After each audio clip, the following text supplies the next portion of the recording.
Well, are you ready to go to the swankiest distillery tour you've ever been on? Hey, everybody, it's Ben the Coin Geek here. Ben's Friends AZ, thanks for joining me. Today I'm going to talk about a distillery tour I went on at Blackland Gin. Pardon me, Blackland Distilling. I got the gin bottle right here. This could be the most gin-looking gin bottle of all time, and you'll see their bottles are all the same looking, super swanky. Everything about this place has kind of that 1970s vibe to it. Start off by saying it's in the Dallas-Fort Worth area, specifically in Fort Worth, just a couple miles from the old kind of like downtown historic district.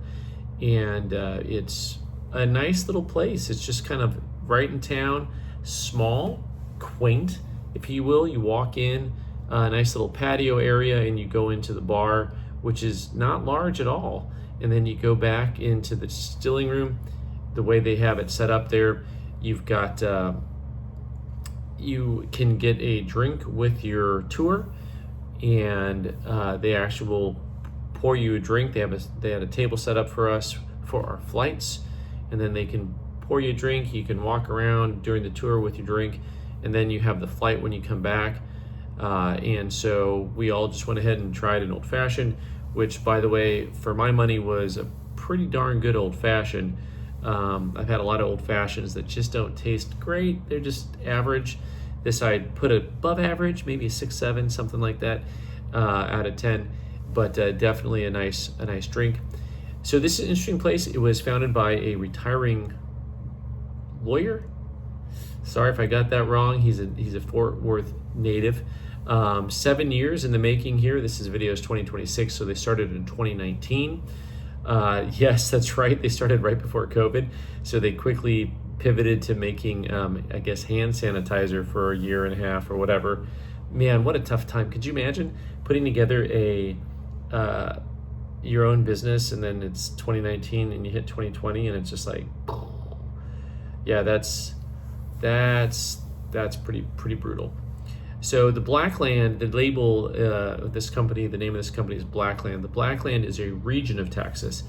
The Blacklands are an area that stretches basically north to south from roughly the Fort Worth area down into the San Antonio area. It's like a flat grassland area. So there are several different regions of Texas, geographically speaking, so that's where the term Blackland comes from. So 7 years in the making. What was interesting for me on this tour, a couple things. First of all, they use something they call an ice still. So the stills are totally different than anything that I've seen anywhere else. It's kind of a very boring, squared off looking stills, very computerized. A lot of the companies that I've been to, the distilleries I've been to, have modern technology, but this just had a different look and feel to it. In general, they had a couple of larger stills, a couple of small ones, all the way down to one that looks like the size of like a microwave, that they didn't even have that really on display, but they have the ability to distill very small batches of things just for their tasting and their testing when they're going through the process of making, new alcohol. Like most places, they have several different types, kind of the typical run-of-the-mill stuff that you're going to see. They've got their vodka, they've got their gin, they have a couple of different types of bourbons, whiskey, rye, stuff that they have they don't really have much in the way of strong or single barrel. Their highest proof stuff they have available is 100 proof. I would really be intrigued to see what some of their stuff would taste like at a higher proof, because their more expensive Golden Prairie edition piece, it's a $100 bottle. A lot of their bottles are like $35 to $55, and then you get their one that's a little bit higher proof, a little bit different of a mash bill, and all of a sudden it's $100, right? So, everything on their at their price points are very, mild or modest even compared to a lot of places that you go. And then the one that I think that I want to buy is a lot more expensive. But they had a few more surprises in store. So we got to see, of course, not only the room where they're doing distilling, they have a few different barrel rooms And like I said, everything here is kind of swanky. Their different barrel rooms are interesting.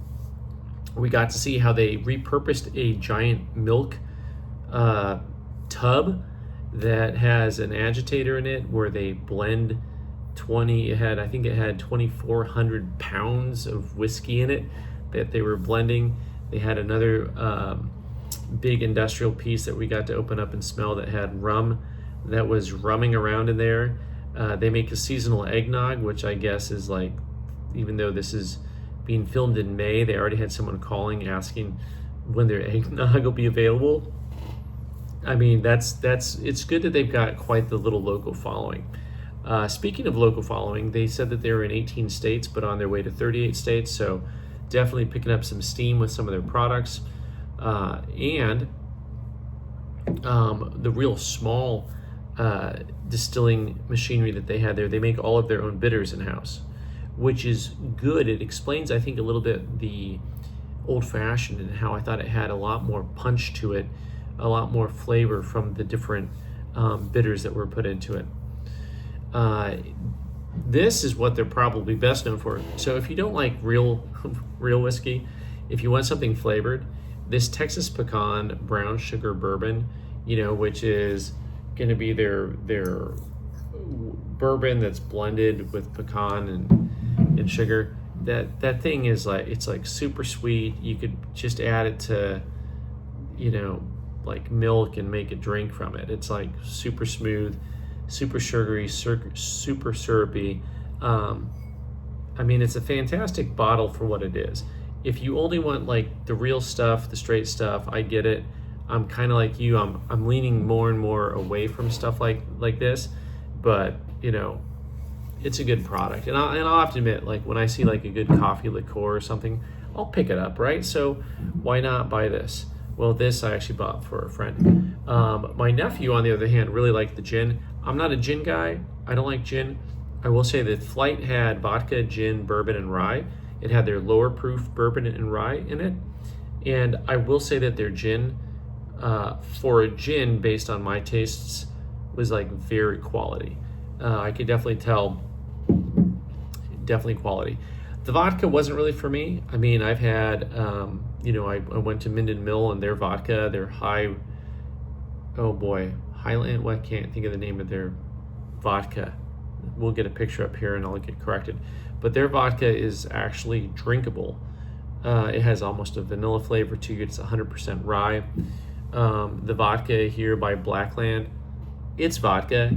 It's better than like whatever, a Tito's or something that you'd get at Costco.